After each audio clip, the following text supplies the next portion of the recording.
coube aqui falar muito rapidamente, eu tenho um pouquinho de tempo, para vocês acerca do sistema recursal, que sem dúvidas foi a parte que sofreu talvez maiores alterações no sistema do código e que induz uma mudança muito consistente tanto da atividade do advogado ao postular quanto em relação à atividade do juiz ao julgar, porque o código ele assume uma série de premissas e uma série de pressupostos que sem eles eu não consigo perceber de modo muito evidente a necessidade de que eu promova uma adaptação muito relevante no modo como eu exerço qualquer uma das profissões jurídicas. E me cabe aqui falar aos senhores e às senhoras exatamente no livro 3º da parte especial do Código de Processo Civil de 2015, dos artigos 926 ao artigo 1043, percebam que é um mundo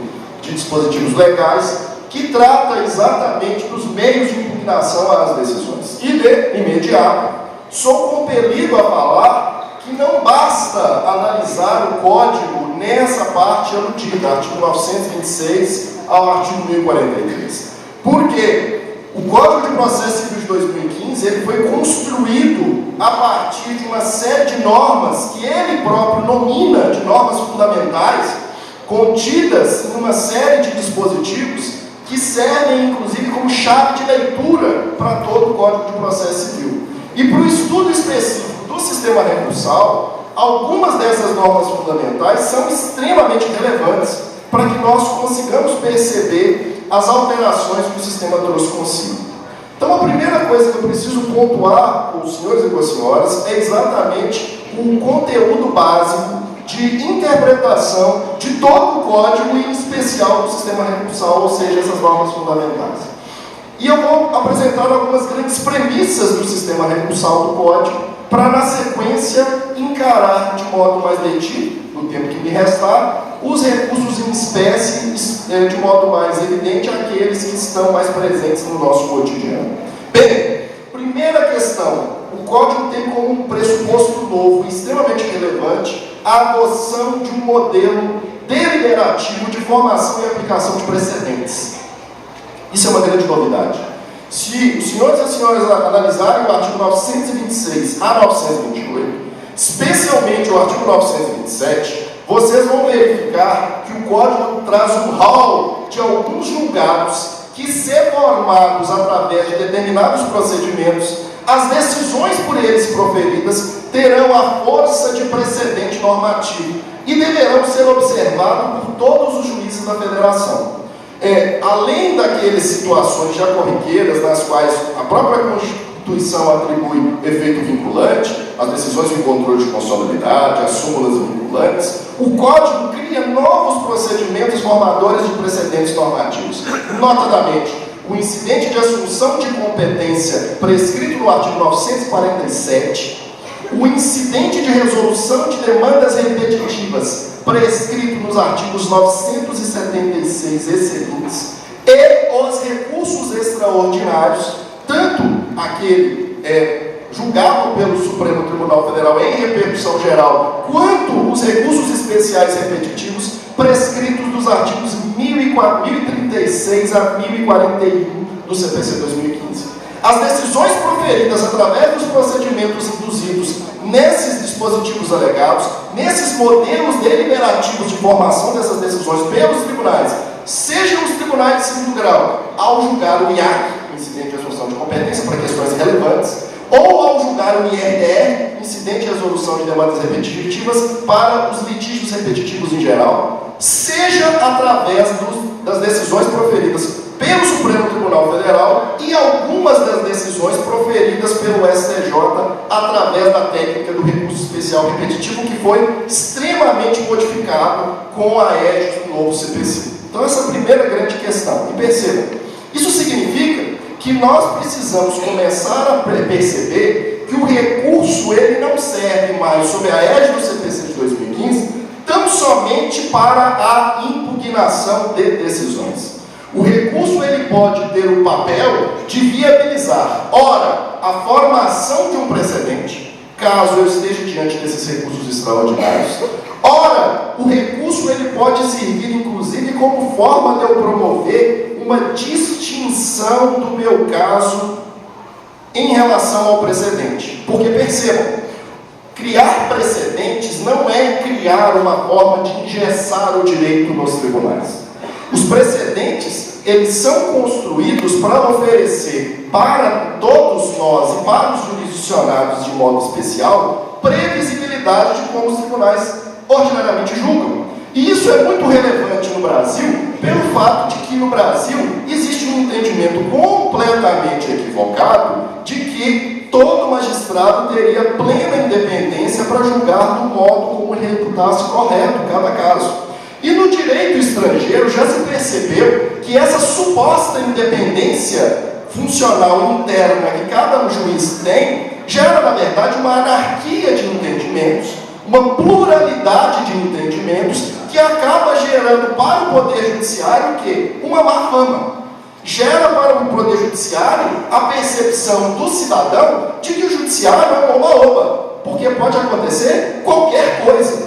Se vocês lerem qualquer autor falando dos precedentes no direito estrangeiro, qualquer um, peguem um dos mais simples, o Neil Duxbury, e ele vai falar de modo evidente que quando os juízes eles decidem contra o entendimento estabilizado do tribunal, ele está procedendo e proferindo um desserviço para o Poder Judiciário. As pessoas param de respeitar o Judiciário quando o Judiciário não é previsível. No entanto, o fato de se buscar estabilidade, coerência e integridade, como o artigo 926 do Código prescreve, não significa que aquela decisão deva ser um padrãozinho, um modelinho a ser aplicado mecanicamente em todos os casos, como se fosse um julgamento temático.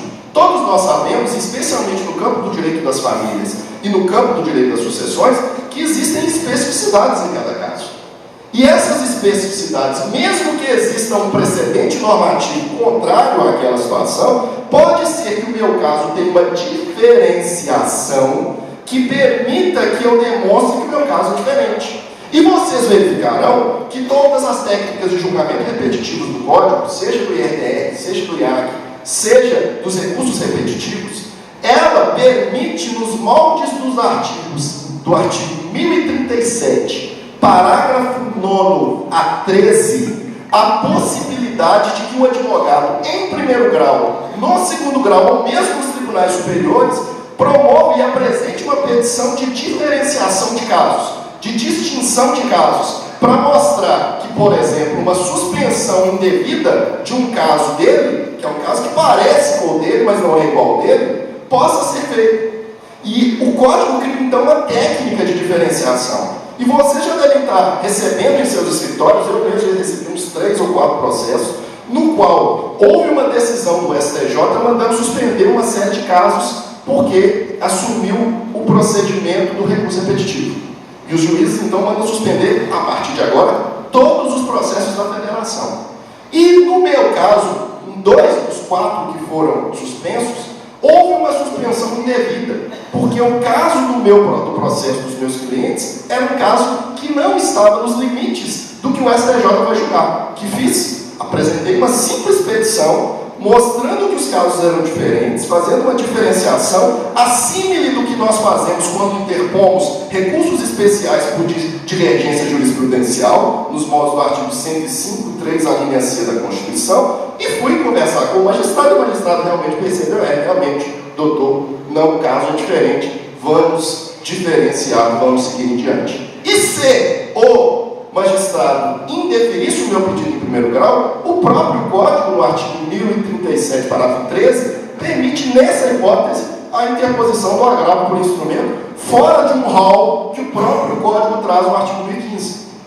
Então, percebam, eu preciso começar a entender o sistema de precedentes do CPC 2015 para que eu consiga exatamente trabalhar com os precedentes de um modo mais sofisticado. E, para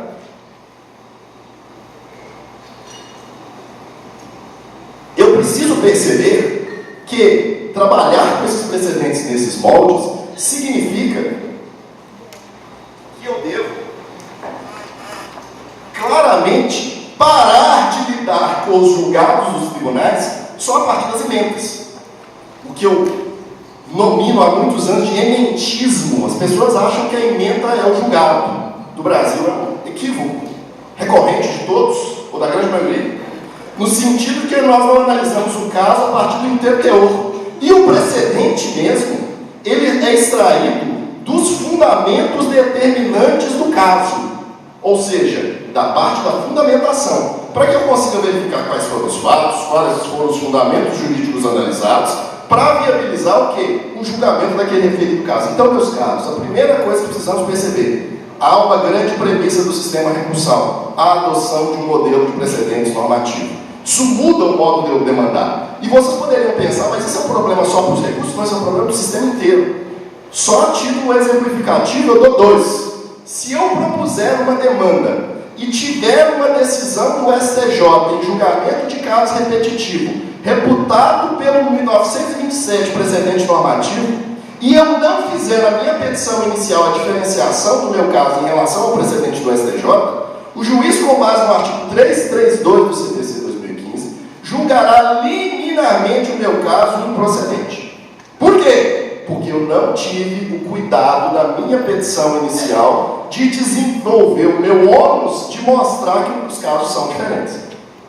Do mesmo modo, se o juiz, grosso modo, virar e falar assim, olha, eu não quero aplicar o precedente, vou fingir que não vi o precedente.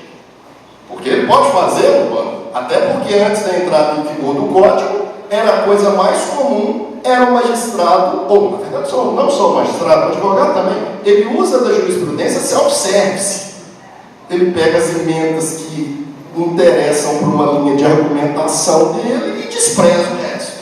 Só que como o Código adota um modelo cooperativo normativo no seu artigo 6º, não existe mais essa possibilidade. Para o advogado, ele pode, como já disse, ele pode perder uma demanda porque não fez diferenciação. E para o juiz, se ele fingir que não viu o precedente, o artigo 1022, parágrafo 2º, parágrafo único, inciso 1º, estabelece que há uma presunção normativa de omissão por não analisar o precedente. Uma presunção da lei. Ninguém pode ter, as partes podem não ter dito nada acerca do precedente, o juiz tem o dever de analisar o precedente sob pena de gerar para a sua decisão, inquinar o seu pronunciamento do vício de omissão. Então percebam, isso é muito relevante. Segunda grande premissa do sistema recursal do CPC 2015, muito virtuosa, que é a adoção de um novo formalismo para o processo. Todos sabemos nós, e muitos inclusive têm muita, digamos assim, má vontade com o direito processual, que o direito processual às vezes é quase um labirinto, porque você vai criando mecanismos de julgamentos processuais para matar a análise do direito material. O CPC 2015, desde a sua norma fundamental, do artigo 4º, que fala da solução integral do mérito, ele instaura uma premissa que é conhecida como regra para alguns, princípio para outros, da primazia do julgamento do mérito. Isso significa o quê? Que se houver um vício formal de uma atividade processual em geral, o juiz tem o dever de instar as partes antes de matar a atividade processual. Há um dever de saneabilidade do direito processual e do processo em geral. Isso para o sistema recursal é muito relevante. Percebam que é muito comum recursos que têm uma regularidade formal mais sofisticada. Por exemplo, o agravo por instrumento, no qual, nos modos do artigo 1017, agravo por instrumento, que é aquele recurso que ataca as decisões interlocutórias, ou, agora, ataca a parcela das decisões interlocutórias prescritas de modo taxativo do artigo 1015 e outros dispositivos legais. O que significa que, se eu estiver diante de uma decisão interlocutória, eu vou apresentar o agravo, e para que eu apresente o agravo, eu deverei apresentar um conjunto de cópias, xerox, de peças do processo, que são obrigatórias nos modos do artigo 1017. E todos nós sabemos que até recentemente, até o ingresso, a entrada em vigor do Código, se faltasse um xerox qualquer, era caso de inadmissibilidade do recurso de plano. Não mais.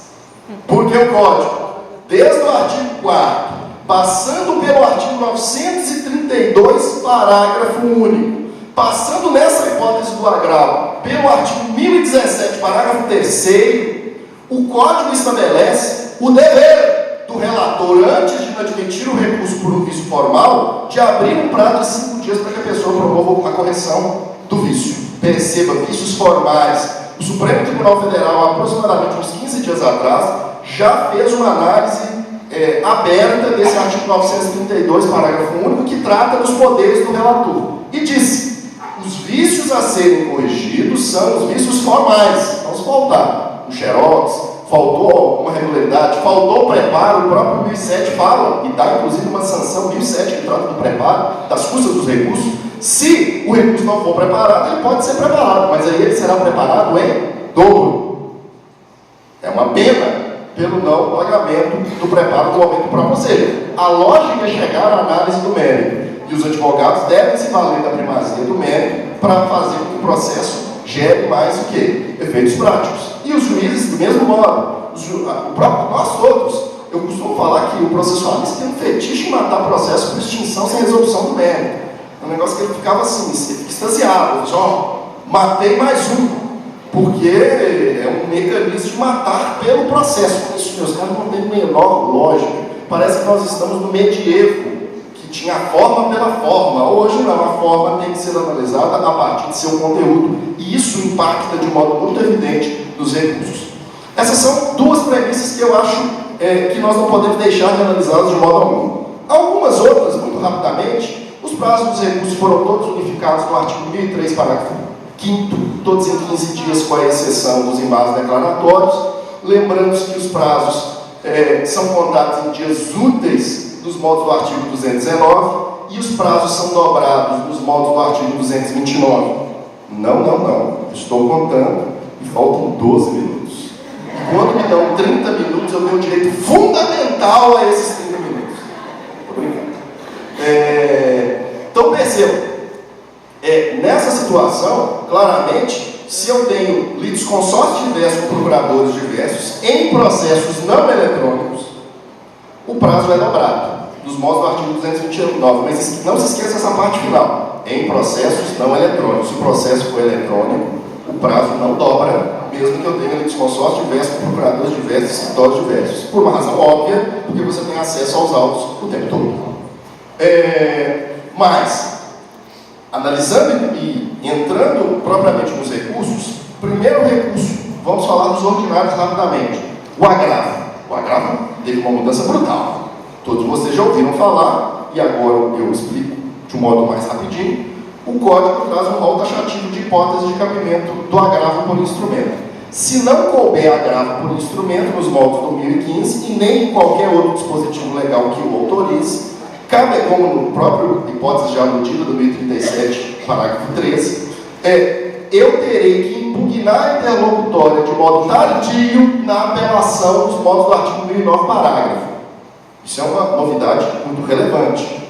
Isso vale para todos os processos que tramitam em procedimento comum. Para nós aqui que militamos, eu milito muito na área do direito das famílias e da sucessão, além de ter uma advocacia grande nos tribunais, os processos de inventário e de execução e de liquidação de sentença, neles eu posso continuar gravando de todas as interlocutórias, por causa da exceção do parágrafo do artigo 1015. Por uma razão também óbvia, que eu não vou ter apelação no futuro para poder fazer uma impugnação tardia das interlocutórias. Agora, em processos comuns, eu tenho que agravar daquelas hipóteses ali prescritas. E alguns poderiam me falar, mas Jerry, esse rol taxativo não abarca tudo, e eu sei disso. Eu mesmo tentei, eu e um grupo que trabalhava na Câmara, mais precisamente o grupo que assessorou na Câmara, Fred Dias, Leonardo Carreta Cunha e Luiz Henrique Porto Camargo, nós tentamos fazer um rol maior. Na verdade, eu era contra o rol sempre, mas era um entendimento muito forte do ministro Fux,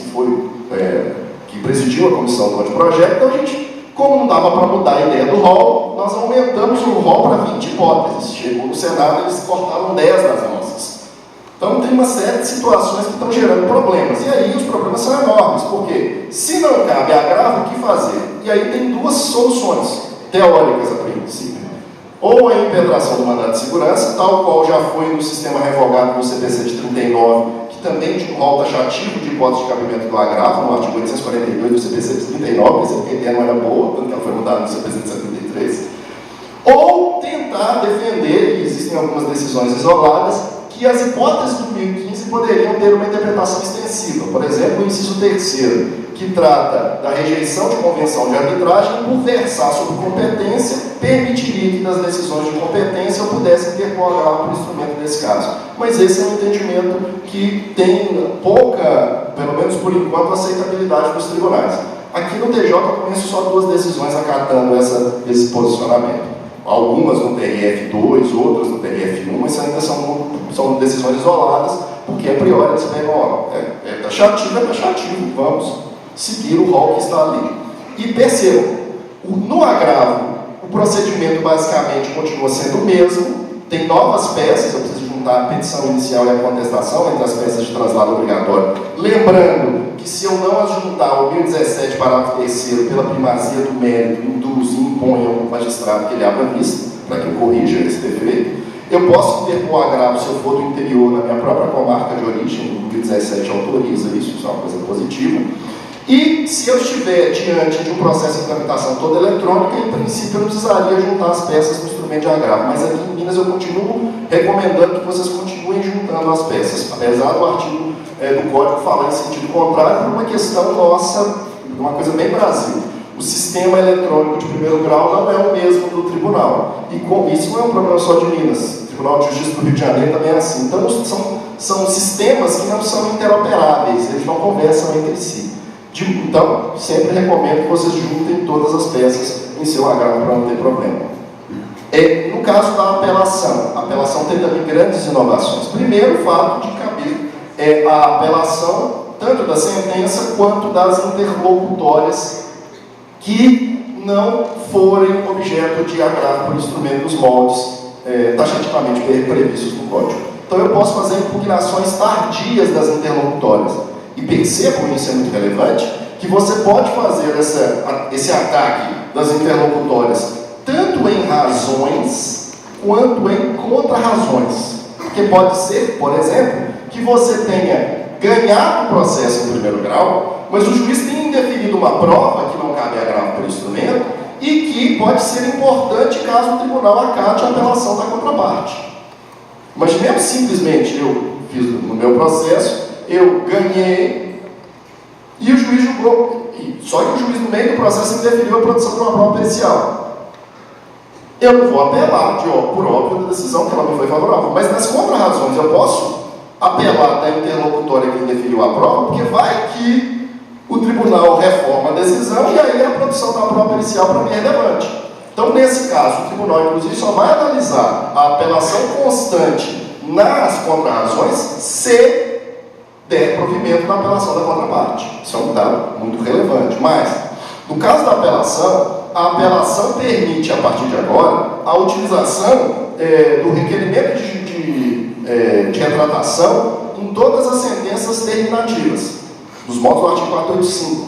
Então, eu tive uma decisão de extinção do processo de resolução do mérito, eu posso, na minha apelação, pedir para que o juízo acorde, se retrate. Mas ele só tem essa competência de retratação nessas hipóteses que o Código induz. No caso do julgamento liminar de demandas repetitivas do 332 também se permite essa retratação, o juiz voltar atrás no conteúdo de sua sentença. Agora, uma novidade do CPC 2015, que seria também uma terceira premissa, é o fato que o juízo de admissibilidade ele foi transferido para para o tribunal adquirente. Ou seja, eu interponho a apelação em primeiro grau, mas quem vai fazer a admissibilidade? Quem vai fazer a admissibilidade é o Tribunal de Justiça do Estado de Minas Gerais. O juiz do ACOP pode fazer a admissibilidade? Não. Não pode. A apelação tem efeito suspensivo? Tem efeito suspensivo. Isso é uma quarta premissa do Código. O Código inverte a regra do CPC de 73. A priori, as sentenças, ou as decisões em geral, elas têm executividade imediata nos modos do artigo 995, salvo quando a lei fala em sentido contrário. E no caso da apelação, fala em sentido contrário. O 1012 estabelece que a apelação é recebida no efeito suspensivo, salvo, por exemplo, na hipótese do parágrafo 1º, inciso 5º, que permite que eu requeira, na minha sentença, o deferimento de uma tutela antecipada da evidência. e com o deferimento dessa tutela antecipada dentro da sentença, eu vou quebrar o duplo efeito da apelação. E uma das hipóteses que eu posso obter uma tutela antecipada da evidência nos moldes do artigo 311, inciso 2º, é quando eu tiver um precedente em meu benefício. Então, se eu mostrar que meu caso é igual um precedente do STJ, ou do TJ, IAC ou IRDR, eu já posso ganhar e já começar a execução do cumprimento provisório, se for por quantia certa, nos moldes do artigo 520 e 523 do Código, que trata do cumprimento de obrigações. Ainda no que tange à apelação, tem a questão da ampliação das hipóteses de julgamento mediante a técnica de causa madura, do 2013, e também o fato de que, no caso da apelação, ela vai ter essa maior amplitude do seu cabimento. Rapidamente, no que tange aos embargos declaratórios, também tem um mundo de novidades. Os EDs, eles ampliam o seu alcance, eles servem tanto para ataque de erro, omissão, contrariedade e obscuridade, tal qual faziam antes, mas agora eles se prestam a mais dois efeitos. Controlar a fundamentação das decisões, porque todos vocês sabem, já deve ter sido dito, que o Código traz a norma fundamental da fundamentação analítica das decisões no artigo 489, parágrafo 1º. Se vocês olharem o artigo 1022, parágrafo 1º, inciso 2, vocês vão ver que o Código fala que se o juiz não cumpriu o que o 489 diz, no que tange a fundamentação, cabe em base declaratórios e há uma presunção de cabimento. Então, o ED é uma forma de controlar se o 489 está sendo respeitado pelos magistrados. De todas, outro recurso, o agravo interno. O agravo interno é um recurso que pode, e a partir de agora, tem encaminhamento de todas as decisões monocráticas dos tribunais, dos modos do artigo 1021. O agravo interno ele é fungível com os embases declaratórios.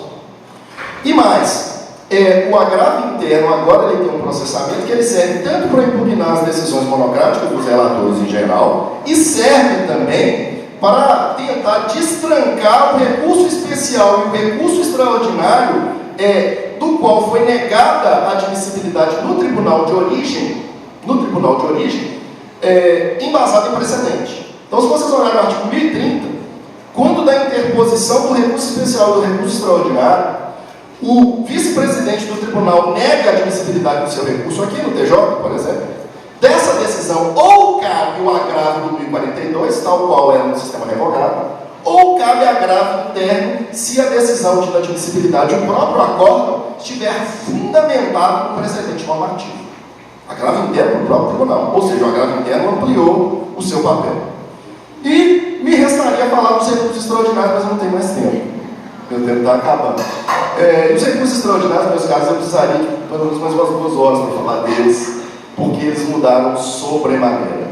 E a única provocação que eu deixo para os senhores e nas senhoras é que, para lidar com os recursos extraordinários a partir de agora, eu preciso perceber esse vínculo umbilical entre os recursos extraordinários e os precedentes. Então, eu posso ter um resto de um valor insignificante, mas se eu trabalho com uma advocacia que tem uma advocacia de massa, repetitiva, eu preciso tomar cuidado com todo o resto que eu interponho. Porque se eu perder no STJ ou no STF, aquilo pode ter um efeito para todos os casos que sejam idênticos.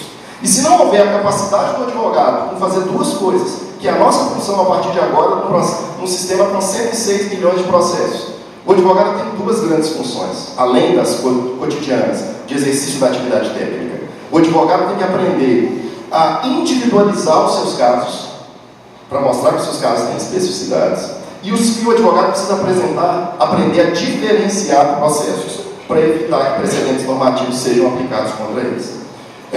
Eu deixo aqui para vocês, para finalizar, uma indicação de um link no qual eu tenho uma série de textos meus gratuitos, de download gratuito sobre o novo código. Como eu estou nesse caminhar do código desde o início da tramitação em 2010 e participei da sua elaboração, eu fui divulgando uma série de coisas para tentar facilitar a compreensão de todos. No mais, eu estou presente nas redes sociais, aí se alguém tiver alguma dúvida, eu estou sempre à disposição. Muito obrigado a todos.